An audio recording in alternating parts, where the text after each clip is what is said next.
पुणे-नाशिक महामार्ग पाण्याखाली गेलाय। चाकण परिसरामध्ये रात्रभर आणि आज दिवसभर सुरू असलेल्या पावसानं हैदोस घातलाय। चाकण रोडवरील महामार्गावरील दोन्ही बाजूची वाहतूक पूर्णपणे ठप्प आहे। प्रवासी संतप्त आहे। सकाळी कामावरती जाणारे कामगार अजूनही त्या ठिकाणी अडकून पडलेत। कधी नव्हे ते इतक्या मोठ्या प्रमाणावरती चाकण भागामध्ये पाणी साचले। वाकी खुर्द गाव हे पूर्णपणे जलमय झाले। तसेच आंबेठाण चौक तळेगाव चौकाजवळ मार्ग हा पाण्यात बुडालाय। अगदी महामार्गावरती 3, 4 ते 5 फुटापर्यंत पाणी आहे। ज्या ठिकाणी पाणी साचलं आहे तिथे प्रशासन आणि स्थानिक नागरिकांच्या मदतीनं जेसीबीनं डिव्हायडर फोडून पाणी काढण्याचं काम सुरू आहे। तसं पाहिलं तर चाकण हा नेहमीच ट्रॅफिकचा वर्दळीचा भाग। दरवर्षी या ठिकाणी काही भागामध्ये पाणी साचतं, पण यंदा इतक्या मोठ्या प्रमाणावरती पाणी का साचलं असा प्रश्न आता उपस्थित होतोय। शहरीकरणाच्या नादामध्ये नैसर्गिक प्रवाहावरती घातलेला घाला की प्रशासनाचा कारभार, नेमकं याला जबाबदार कोण पाहूयात व्हिडिओच्या माध्यमातून। नमस्कार, मी अक्षता आणि तुम्ही पाहताय सकाळ।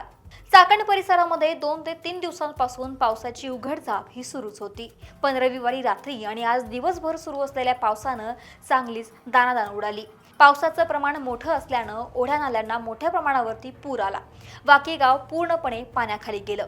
पण यंदा असं काय घडलं की पुणे-नाशिक महामार्गावरची वाहतूक सुद्धा आता बंद करण्यात आली आहे। अशी परिस्थिती नेमकी का ओढावली, त्या पाठीमागे काही महत्त्वाची कारणं आहेत। जसं की चाकण शहरात असलेल्या MIDCमुळे शहरीकरण वाढले, रस्ते रुंद आणि वसाहत वाढत चालली आहे। प्लॉटिंग धारकांनी ओढे नाले बुजवल्यानं महामार्गावरील पाणी जाण्यासाठी जागाच उरलेली नाही। लोकसंख्या वाढल्यानं ओढ्या नाल्यांवरती बांधकामं केली गेली आणि त्यामुळे नैसर्गिक प्रवाह बुजवला गेला। शहरीकरण वाढत गेल्याने ओढे नाले बुजवले गेले आणि त्यावरती भाडेकरूंसाठी किंवा व्यावसायिकांसाठी इमारती, दुकानं उभारली गेली। बऱ्याच ठिकाणी पत्र्याचे शेडही उभारले गेले आणि त्यामुळे नैसर्गिक प्रवाह जो आहे तो अडवला गेला। आणि याकडे प्रशासन तसेच PMRDAचे याकडे साफ दुर्लक्ष केल्याचंही पाहायला मिळतंय। त्यात कुदळवाडीमध्ये जे काही अनधिकृत बांधकाम होतं ते उठवल्यानंतर सर्व दुकानं चाकण परिसरामध्ये स्थलांतरित झाली।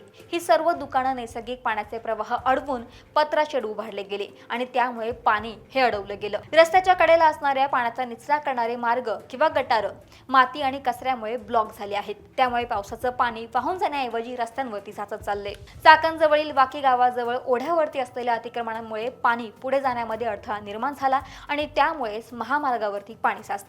ओढ्यांवरती झालेली बांधकामं त्यावरती कारवाई केली गेली नाही आणि प्रशासन याकडे साफ दुर्लक्ष करते। बरं, पोलीस यंत्रणाही याकडे दुर्लक्ष करते आणि वाहतूक पोलीस विभाग सुद्धा याकडे लक्ष देत नाही। त्यामुळे आम्ही करायचं काय असा संतप्त सवाल तिथल्या नागरिकांनी आता उपस्थित केलाय। ही सगळी परिस्थिती पाहता पुण्याचे जिल्हाधिकारी जितेंद्र डुडी यांनी चाकण परिसरातील नैसर्गिक प्रवाह अडवल्यानं निर्माण झालेल्या परिस्थितीवरती सविस्तर रिपोर्ट मागितलाय। त्यामुळे आता पुढील काळामध्ये चाकणमध्ये मोठ्या प्रमाणावरती कारवाईची शक्यता निर्माण झाली आहे। महाराष्ट्रातील सर्व बातम्यांचे विश्वासार्ह व्यासपीठ सकाळच्या सर्व सोशल मीडिया प्लॅटफॉर्मला लाईक, फॉलो आणि सबस्क्राईब करा। तसंच सर्व नोटिफिकेशनसाठी बेल आयकॉन प्रेस करायला विसरू नका।